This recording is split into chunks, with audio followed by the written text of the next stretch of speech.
BT act खत्म करने के लिए पटना के गांधी मैदान में ये लोग जो है वो बुद्ध लोग और बुद्ध के मानने वाले लोग, संविधान के मानने वाले लोग आंदोलन कर रहे हैं। इन लोगों का कहना है कि बीटी एक्ट जो बना था 1949 में उसको खत्म किया जाए और बोध गया का जो मंदिर है उसमें जो पुजारी हैं वो सिर्फ और सिर्फ बुद्धिस्ट होना चाहिए। मेरे साथ एक जो है वो बुद्धिस्ट हैं, जी बुद्धिस्ट हैं, इनसे जानकारी जुटाने की कोशिश करते हैं कि अलग आंदोलन क्यों। परिचय आप सबसे पहले स्वागत है और परिचय दे दीजिए।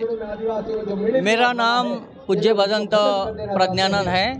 मैं नागपुर से हूँ और बनते जी होकर अभी मुझे 22 साल हो गए हैं। चलिए 22 साल हो गए। आप लोग इस एक्ट को खत्म क्यों करवाना चाहते हैं? क्योंकि जैसे हर धर्म के लोग, जैसा मुस्लिम हो वहाँ पर दूसरा आदमी नहीं रह सकता, हिंदू हो उनके मंदिर पर दूसरा किसी धर्म का आदमी नहीं रह सकता, जैन हो उसके मंदिर पर दूसरा आदमी नहीं रह सकता, सिख का गुरुद्वारा हो गुरुद्वारे में सिख के सिवाय दूसरा आदमी नहीं रह सकता।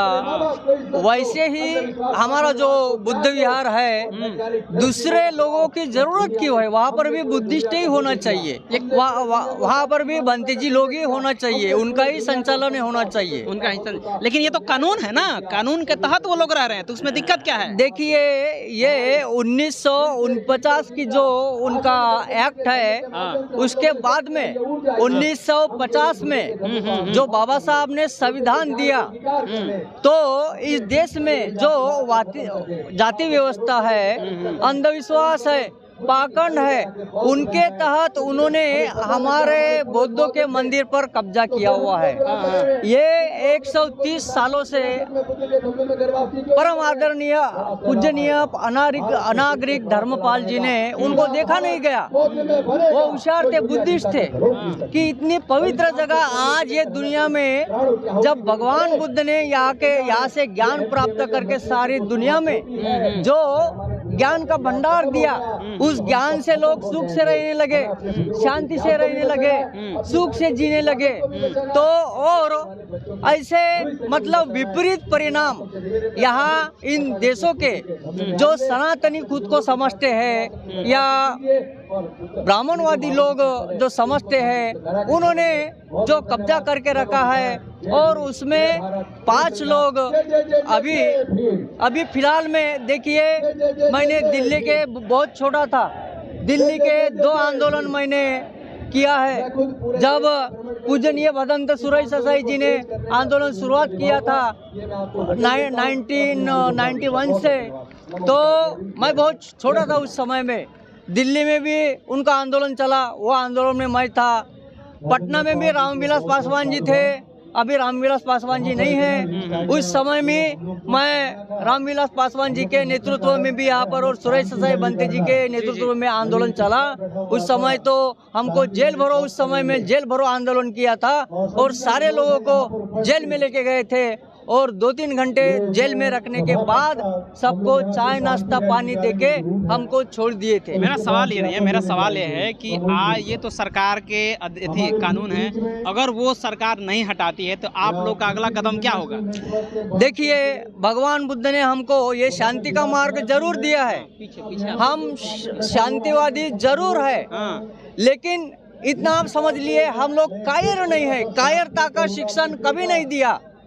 भंते लोग तो अहिंसक होते हैं, फिर हिंसा की आप क्यों बात कर रहे हैं? नहीं, भगवान बुद्ध ने जो बोला, जैसे समय है, आप पर कोई वार कर रहा है, मैं आपको 3 बार 4 बार आपको समझ कर मतलब आपको समझा रहा हूँ, उसके बाद में अगर खुद को बचाना है तो भगवान ने ये कायरता नहीं सिखाई। अगर वो आदमी तुमको हमला करता है तो आप भी उसका सामना कर सकते हैं, क्योंकि अपना जान बचाने के लिए आज तक अभी तक हुएन संघ जिनकी यात्रा में लिखा है कि भारत में मैं जब से आया एक भी दूसरा भगवान बुद्ध के मंदिर विहार के सिवाय मैं कुछ भी नहीं देखा पूरे भारतवर्ष में। और उन्होंने चारों दिशाओं का वर्णन करके हमारे पुस्तक में लिखा है, जो मेरे पास भी है, जो मैं पढ़ता हूँ सारे भारत में ही नहीं। मैं अभी बोला, सबसे पहले मैं पेरिस गया, 6 साल पहले मैं फ्रांस गया था। यहाँ से मेरे कुछ दोस्त थे, मेरे अमेरिका के कुछ भंते जी थे, थाईलैंड के भंते जी थे। तो सबसे पहले हमारे कुछ वहाँ पर लोग थे, तो सबसे पहले मैंने मुद्दा ये मैंने यूनाइटेड नेशन में उठाया उसके बाद में राजरत्न आम्बेडकर जी यूनाइटेड नेशन में गए। यूनाइटेड नेशन में उन्होंने बोला कि यहाँ पर हम बुद्धिस्ट लोग जैसे हर संप्रदाय का व्यक्ति उनके यहाँ पर उनके कब्जे होते हैं, हम भी बौद्धिस्ट है तो हमारा भी बौद्धों का कब्जा वो बिहार पर होना चाहिए, ना कि दूसरे गैर बौद्धों का कब्जा। आगे का आप लोग क्या कीजिएगा? सरकार नहीं मान रही है, इतना बड़ा आंदोलन कर रहे हैं, सरकार नहीं मानेगी तो? सम्राट अशोक की पवित्र महाभूमि है, यहाँ से हम संकल्प ये करते हैं कि अगर ये आंदोलन मतलब यहाँ से ये चालू हुआ है तो इसको हम कमजोर नहीं होने देंगे, कदापि कमजोर नहीं होने देंगे।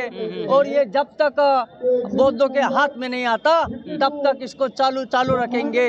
या केंद्र सरकार से हो या सेंट्रल गवर्नमेंट से हो, हम इसके लिए जो 49 का जो एक्ट है इसको बंद कर दिया जाए और ये बौद्धों के हाथ में जल्दी से जल्दी सौंपा जाए, क्योंकि ये बौद्धों के मन की भावना से आप खिलवाड़ कर रहे हैं, उस खिलवाड़ से आप ये भावना बंद कीजिए। तो ये थे हमारे साथ भंते जी का साफ साफ कहना है कि हम लोग भंते जी प्राधिकरण नागपुर से हैं और इन लोग का साफ साफ कहना है कि सरकार नहीं मानेगी तो ये आंदोलन अनिश्चित काल तक जारी रहेगा जब तक ये एक्ट खत्म ना कर दी जाए। बहरहाल इस चीज़ को लेकर के आप क्या सोचते हैं, प्रतिक्रिया जरूर दीजिएगा। मिलते हैं अगले खबरों के साथ, तब तक बहुत बहुत धन्यवाद।